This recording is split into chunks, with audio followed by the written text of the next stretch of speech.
Right here in front of me is the all-new 2023 ASUS ROG Flow X16. In this video, I'm going to talk about who I think this laptop is best for and whether or not you should actually buy one. Quick brief info on the laptop, a little bit different this year. Right now we have our first 4000 series NVIDIA GPUs releasing. So this one here has the 4050, which is all new for this year. This lineup does also come with a 4060 and a 4070. If you go on the ASUS website, you can see that. As of right now in Canada and North America, the 4050 is the only option. There's a major change this year and they went with Intel processors instead of AMD. And I'm not sure exactly why they did that. AMD is touted for having better battery life, which may make a little bit more sense on something like this. However, I think part of it is that the AMD processors are pretty delayed actually, and they're not going to be out really anytime soon. So I think that a lot of developers actually just went with Intel for the fact that, you can actually get them right now, whereas AMD is not out right now. I think whether you decide if you're going to buy this laptop or not is going to really depend on what you want to do with the laptop.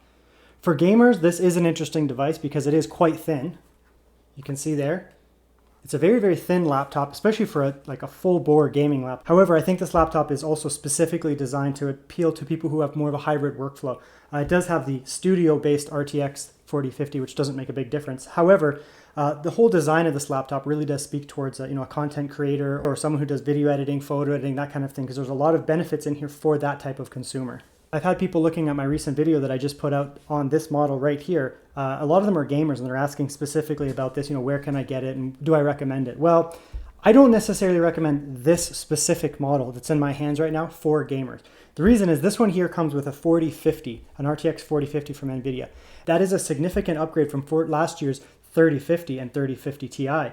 However, there are still some limitations. The benefits of this new 4050, in my eyes, is that it has now 6 gigabytes of VRAM, which is in line with last year's 3060. That's actually something that's quite important because VRAM is going to be a pretty major limit on gaming performance going forward, especially when you're using higher resolutions and higher graphics settings. And 4 gigabytes, frankly, just isn't cutting it anymore.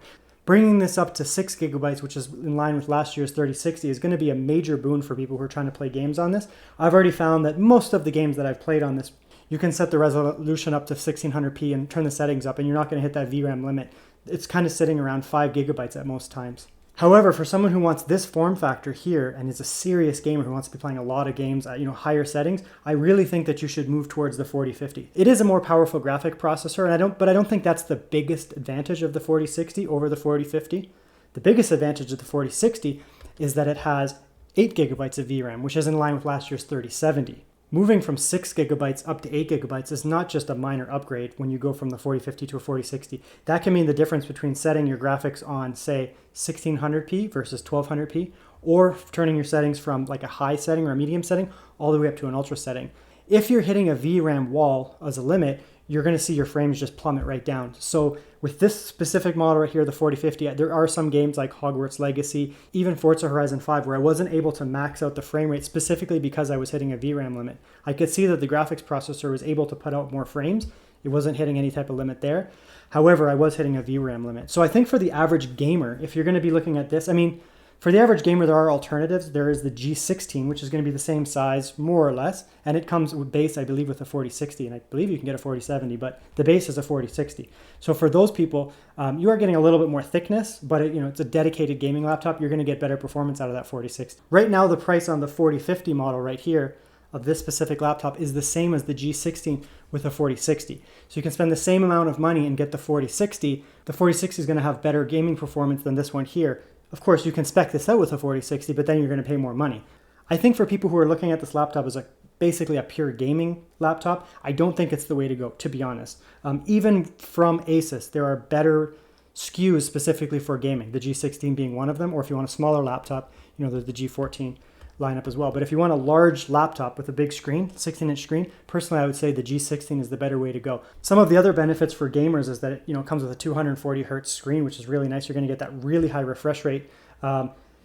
To be honest, you're probably not going to notice it in most games if you're going to be playing at native resolution, 1600p. The vast majority of games, you're not going to be running at 240 FPS anyways. So for a lot of people, that 240 hertz is not going to be really that noticed in gaming. If you're an esports gamer, you could always decrease the resolution, put it down to 1200p, and probably get a ton of frames. And then you're actually going to be able to leverage that 240 hertz refresh rate. However, I think a lot of people who are playing modern games, especially more demanding AAA titles, you're not going to be getting 240 frames per second anyways. You're going to be getting, 60 to 100, maybe 120 frames per second.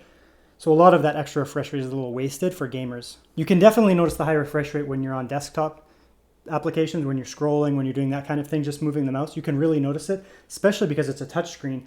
You get super responsive feedback with your finger when you start scrolling throughout the device with that 240 hertz refresh rate. So I think my takeaway for gamers who are looking at this laptop is don't get this model right in front of me. The 4050 is nice, I would say, for someone who has mixed use, but if you're going to be doing pure gaming tasks, I think for those people, really, you're going to want to step up a level and go towards the 4060. So I think that while this laptop does have kind of a gamer vibe to it, I mean, it looks like it's branded for gamers, the black motif, kind of the carbon fiber type of thing, and just the whole ROG line really does speak towards gamer. However, I'm not sure that this is, a purely gamer laptop. It does have the XGM mobile, which can really enhance the capabilities of this laptop.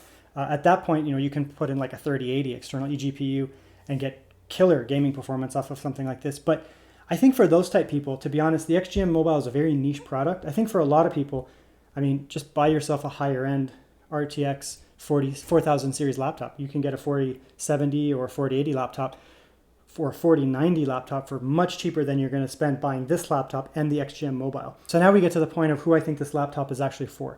Like I said, there are 3 tiers of this laptop. There's the 4060 and 4070 model. I think that the 4060 and 4070 models are going to be, as I mentioned before, better for gamers than this specific one right here. But I think the 4050 model, which I have right here, is an excellent device specifically for content creators and video editing. There's a few reasons why. First of all, you get that RTX 4050 Studio and you get the i9 processor. So when I'm doing video editing on this, it's super quick. The screen itself is absolutely gorgeous for having 100% coverage of the DCI-P and really, really good color coverage overall is really important. I found that working on this, I can be confident with the videos that I'm putting out and the thumbnails that I'm creating. I can be confident that the colors look really good and they look as they should. If you're looking for all-day battery life, this is not the laptop to look at, to be honest. With that i9 processor, I'm getting maybe 2.5 hours of general mixed use, maybe 3 or 4 hours if I'm really just browsing the internet. So I think for a lot of people, this is almost like a set up your laptop and plug it in type device rather than take it to the coffee shop without a charger and be confident that you can work for 6, 7, 8, 9, 10 hours a day. This is not the laptop for you. So here's the most challenging part is, should you upgrade? Let's say you have last year's X16 with the 3050 and you're looking at this one, you're saying, there's some really nice advantages here. The new i9 instead of an AMD processor. You're also going to get a 4050 instead of a 3050, which does have 2 gigabytes more VRAM. Because the 3060 on last year's is going to perform more or less the same as the 4050 on this. If you're looking to pick up one of these right now, and maybe you can find last year's 3050 model for a good price online, you may actually be better off going with last year's model, to be honest, than getting this one. Specifically if you're going for productivity tasks and you need to have this portable laptop that you're taking with you, because the benefit of those AMD processors is you are going to get a lot more battery life. So my takeaway for people who should buy this is if you're upgrading from last year's laptop, I don't think it's worth it, to be honest, for most people. If you're coming from a much older laptop and you're looking to get into a hybridized device that you can kind of do everything with, you get the touch advantages, all the productivity advantages.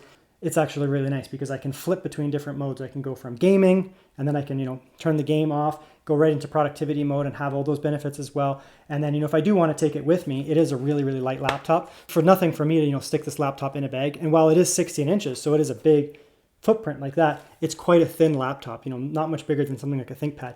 However, even though I'm taking it with me and I consider it to be quite portable, it's not the type of device that you can confidently leave home without your charger. You're really going to need your charger to take with you. If you're going for productivity tasks, you probably don't need that big barrel charger because you can get away with that USB-C charging. As long as this thing is plugged in and you're getting, you're not draining your battery super quick, it is very snappy for video editing. Editing your timeline, exporting videos is extremely fast on this laptop. And I don't think you're really going to see much of a benefit moving up to the 4060. Moving up to the 4070 series is going to be probably massive overkill for anyone who's not doing, intense gaming. And I think for a lot of those people who are, looking at a 4070 version of this laptop, it's probably not the way to go. I think you're better off going with a dedicated gaming laptop, even from ASUS, such as the G16 model or the M16 model, which are going to be much more powerful and potentially even cheaper for that power that you're buying.